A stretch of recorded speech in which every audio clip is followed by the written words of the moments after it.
قابل احترام بھائیوں، دوستوں اور بزرگوں، آج جب میں بات کرنے سے پہلے گھر سے آ رہا تھا تو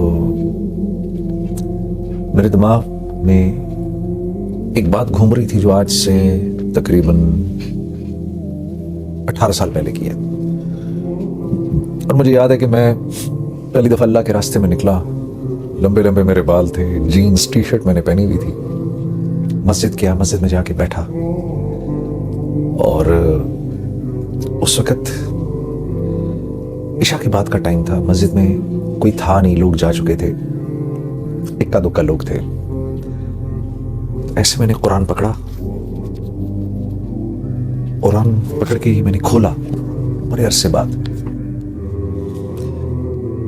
تو جن آیتوں پر میری نظر پڑی، قرآن کھولا تو 18واں پارہ کھل گیا. اور جن آیتوں پر میری نظر پڑی اس میں سے پہلی آیت تھی قد افلح المؤمنون، اور نیچے اس کے معنی لکھے ہوئے تھے بالتحقیق کامیاب ہو گئے مومنین. تو میں اس کو دیکھتا رہا، اس آیت کو دیکھ کے آگے میرے سے پڑھا نہیں گیا. مجھے خیال آیا کہ کامیاب ہو گئے مومنین. تو کامیابی تو میرے نزدیک اس وقت کوئی اور چیز تھی. اس وقت میرے نزدیک کامیابی تھی پیسے کا ہونا، شہرت کا ہونا، نام کا ہونا، مال کا ہونا، لوگوں میں جانا، پہچانا جانا. یہ میرے نزدیک کامیابی تھی. لیکن مجھے اس بات کا بھی احساس تھا کہ یہ اللہ کا کلام ہے، اور کچھ تھوڑا بہت میرا وقت کیونکہ لگ چکا تھا تو مجھے اس بات کا احساس ہو گیا تھا کہ اصل کامیابی تو وہ ہے جو اللہ کے ہاں کامیابی ہے. اصل کامیابی وہ نہیں ہے جس کو میں کامیابی کہوں. یہ بات بھی ذرا سمجھنے کی ہے. اللہ جس کو کہے وہ کامیاب ہے، اس کی کیا وجہ ہے؟ اس کی وجہ ایسے سمجھاتے ہیں علماء کرام. یہ جتنی کائنات ہے نا جو ہمیں آپ کو نظر آتی ہے، یہ ساری کی ساری اللہ نے انسان کے لیے بنائی ہے، اور انسان کو اللہ نے اپنے لیے بنایا ہے. اب اس کائنات میں جو چیز میری ضرورت کی ہے وہ میرے لیے جتنی ضروری ہے نا اس کی اتنی ہی اونچی قیمت ہے.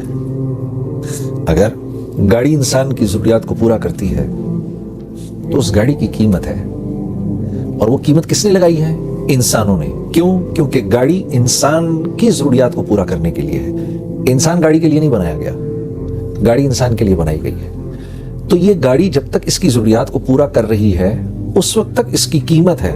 جس دن یہ انسان کی ضروریات کو پورا کرنا بند کر دے گی اور اس کی جگہ کوئی اور چیز اس سے بہتر ضرورت پورا کرے گی تو یہ سڑک پہ چلنے والی تمام گاڑیاں لوہے کے بھاؤ بکیں گی، یہ اپنی قیمت چھوڑ دیں گی. کیوں؟ اب انسان کے ہیں ان کی کوئی قیمت نہیں.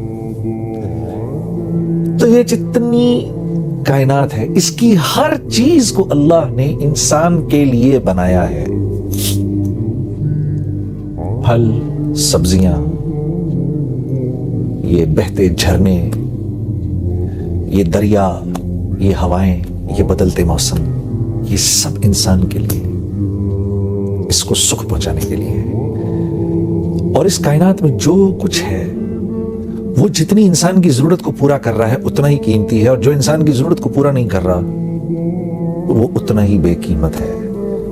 کیوں؟ کائنات انسان کے لیے بنی ہے. اسی طرح کیونکہ انسان اللہ کے لیے بنا ہے تو انسان کی قیمت بھی اللہ ہی لگاتے ہیں. انسان خود اپنی قیمت نہیں لگا سکتا. جو کچھ سنا گیا اللہ پاک اس پر عمل کرنے والا اور آگے لوگوں تک پہنچانے والا بنائے.